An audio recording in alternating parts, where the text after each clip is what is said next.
Hey, I'm the composer and poet Andrew Lloyd Fry, and this is an analysis of my piece, The Longest Night of the Year. Firstly, the title, The Longest Night of the Year. So this is specifically about the winter solstice, shortest day of the year, longest night of the year, and that being the symbol of like a switch in momentum, even though it's like a the longest night of the year is some level of symbol of darkness, but it's also a symbol of like the momentum shifting, and at that point on, the days are getting longer and longer. So this is a pretty simple piece, and a kind of new way to kind of construct the piece compared to like what I normally do. And it's pretty much just 8 bars of music, and then I just keep repeating those with variation. So it's not a very long piece, like 2.5 minutes, 3 minutes.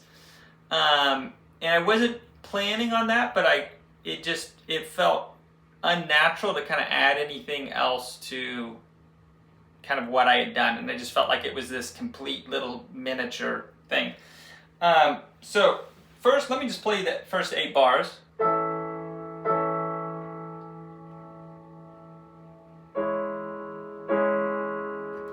Turn it up a little bit.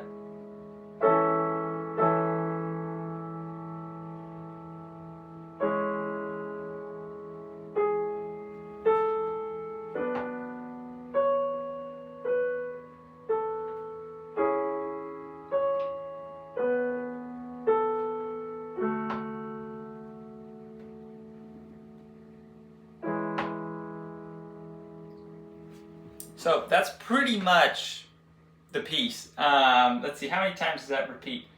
1, 2, 3, 4. So it's just kind of like that 4 times, but every time I keep just adding little pieces of variation that aren't even, it's very subtle, the little differences I'm doing.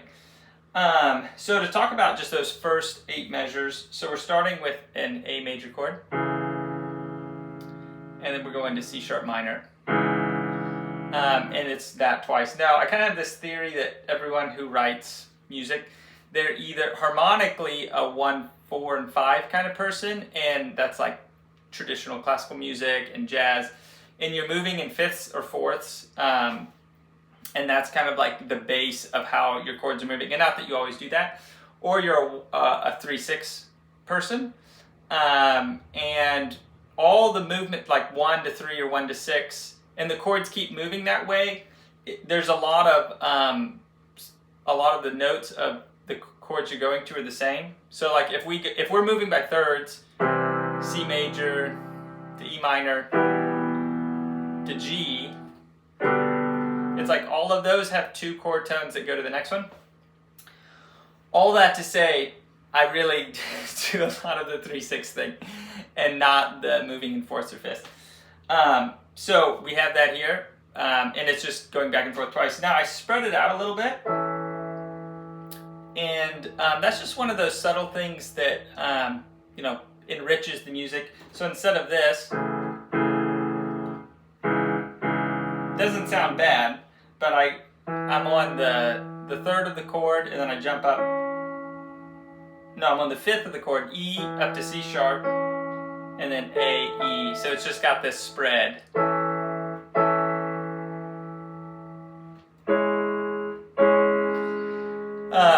The other thing is, this isn't like super melodic, and there's kind of this hazy place. It's like, is it melody, or are you just playing the chords? And I mean, this is on top.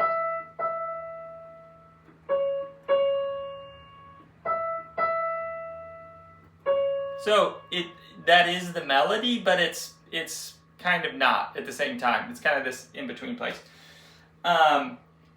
So looking at part 2, this is like the next 4 measures.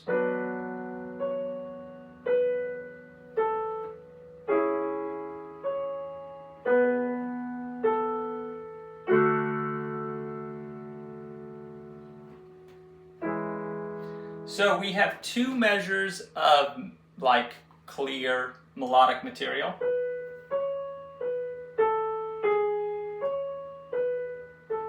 And then we kind of go back to that, like the melody is just kind of like the top note of the chord thing. And yeah, and then this. So it's kind of like melodic activity, or I should say like not melodic activity, and then we kind of go back to that place of rest. So that's kind of like the first 8. So the next 8 starts out the same. Got this thing going on. Now when we go back to the A chord, I just made one measure of 5/4. 1, 2, 3, 4, 5. So just that tiny little shift for me just kind of keeps things fresh. And then this is the 4th measure of the 2nd cycle of repetition. Instead of going to the C sharp minor, I went to F sharp minor here. So before, this chord was this, and now I'm doing this. So again, just that little subtle tweak. Okay, and now we're to the we're to like kind of the B section of cycle 2, and this gets just a little bit more active.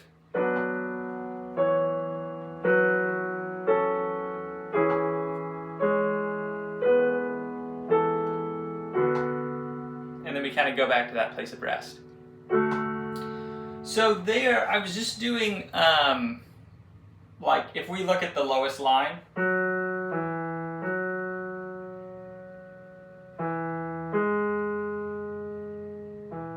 So I just kind of gave everything a little bit more movement and very kind of like baby easy counterpoint movement in the other voices. And if we compare, like, here's the first time that thing happens. Let me get to the right spot.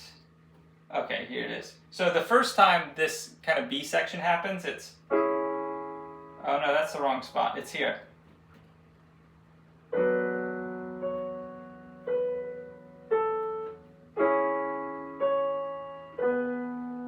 So you can hear that's very open, and then the embellished version of that is...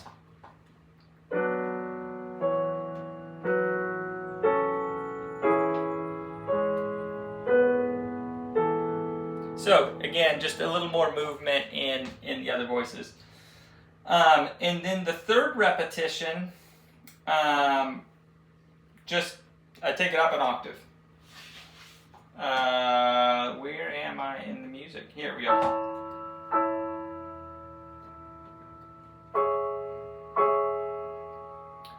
And then, so this third repetition, I do the A to the C minor, and normally I go back to the A, but then I put the F sharp minor here, so that wasn't in substitution of one of the C sharp minor chords, but now I'm putting it in substitution for the A major chord, and that measure is in 5/4. Let's see, 1, 2, 3, 4, 5. So if I put that in context,